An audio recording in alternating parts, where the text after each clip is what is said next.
کہ عبداللہ ابن عباس رضی اللہ تعالیٰ عنہ نے، یہ بھی حدیث صحیح بخاری کی، صحیح بخاری میں بھی ہے، صحیح مسلم میں بھی ہے، اور دیگر کتب حدیث میں بھی ہے۔ سخت بارش کا دن تھا تو مؤذن کھڑا ہوا اذان دینے کے لیے، نماز جمعہ کی اذان۔ یہ جو حدیث کوٹ کر رہا ہوں صحیح بخاری کتاب الجمعہ، بک آف جمعہ میں آپ نے روایت کی ہے، باب الرخصت ان لم یحضر الجمعۃ فی المطر۔ اگر شدید بارش ہو اور لوگوں کے لیے جمعہ کی نماز میں حاضر ہونا مشکل ہو تو اس کا باب قائم کیا امام بخاری نے۔ اس کے تحت یہ حضور علیہ الصلوۃ والسلام کی حدیث بیان کی کہ مؤذن کو حکم دیا حضرت عبداللہ ابن عباس رضی اللہ تعالیٰ عنہ نے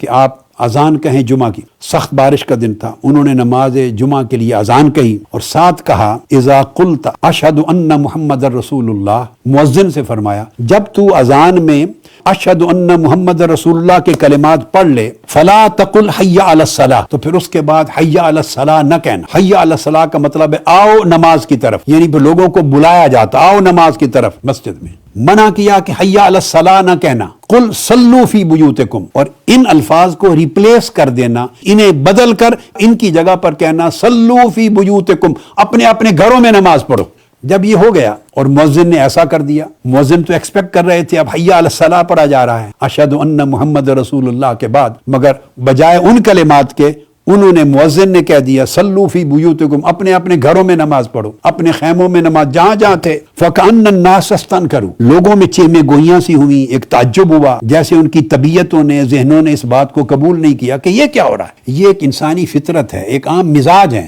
آج بھی کئی لوگوں کو بات سمجھ میں نہیں آئے گی، مگر ڈیپتھ میں جانا چاہیے، گہرائی میں جانا چاہیے، احکام کی حکمتوں میں جانا چاہیے، اور دین براہ راست آقا علیہ السلام کی تعلیمات کی روح کو سمجھ کر وہاں سے حاصل کرنا چاہیے صلی اللہ تعالیٰ علیہ وآلہ وسلم۔ تو لوگوں میں ایک عجیب سا جیسے انکار کرتے ہیں اس خیال پر کہ یہ کیا کام کیا۔ حضرت عبداللہ ابن عباس سمجھ گئے تو انہوں نے فرمایا قال فعلہ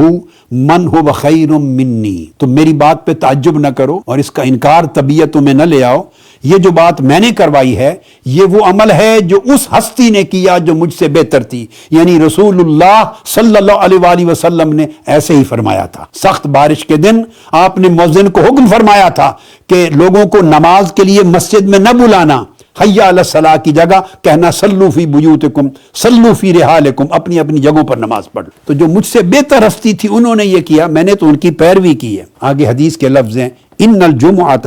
عظمۃ، جمعہ چونکہ واجبات فرائض میں سے ہے، وانی کرہت ان اخرجکم فتمشون فی التین والدحد، فرمایا چونکہ جمعہ فرائض میں سے ہے تم پر واجب ہے۔ اگر یہ مؤذن کہہ دیتا کہ آؤ نماز کی طرف تو آپ کے اوپر لازم ہو جاتا اس مؤذن کی بات کے اوپر لبیک کرنا۔ آپ چل کے آتے، جگہ جگہ رستے میں مٹی تھی، کیچڑ تھا، پھسلن تھی، تو میں نے کہا کہ میں نے ناپسند کیا کہ تمہیں تکلیف دوں، مشقت میں مبتلا کروں کہ تم نکل کے کیچڑ میں پھسلن میں چلتے ہوئے پریشان ہو کے اپنے کپڑے اپنی ٹانگیں پاؤں گندے کر کے مسجد تک پہنچو، تو میں نے تمہیں اس مشقت اور تکلیف سے بچایا اور آقا علیہ الصلوۃ والسلام کی سنت پر عمل کیا۔ جب تعلیمات نبوی کو سامنے رکھتے ہیں تو یہ بات اظہر من الشمس ہو جاتی ہے کہ یہاں ایمان اور جان کا کوئی جھگڑا اور مقابلہ نہیں ہے کہ کوئی لوگ یہ سمجھیں کہ آپ کو جان زیادہ عزیز ہے اور ایمان عزیز نہیں ہے، احکام شرعی کو چھوڑ رہے ہیں معاذ اللہ کے دین پر عمل کرنے کو، باجماعت نماز کو، نماز جمعہ کو ترک کر رہے ہیں، ایمان کو کمزور کر رہے ہیں، اسلامی تعلیمات کو کمزور کر رہے ہیں، جان زیادہ عزیز ہے۔ نہیں، یہ نادانی کی بات ہوگی۔ جان اور ایمان میں جھگڑا نہیں ہے، جان اور اسلام کے اندر کوئی کلیش نہیں ہے، دونوں کے تقاضے نہ مختلف ہیں نہ متضاد ہیں، یہ سارے احکام اکٹھے ایک پیکج ہے۔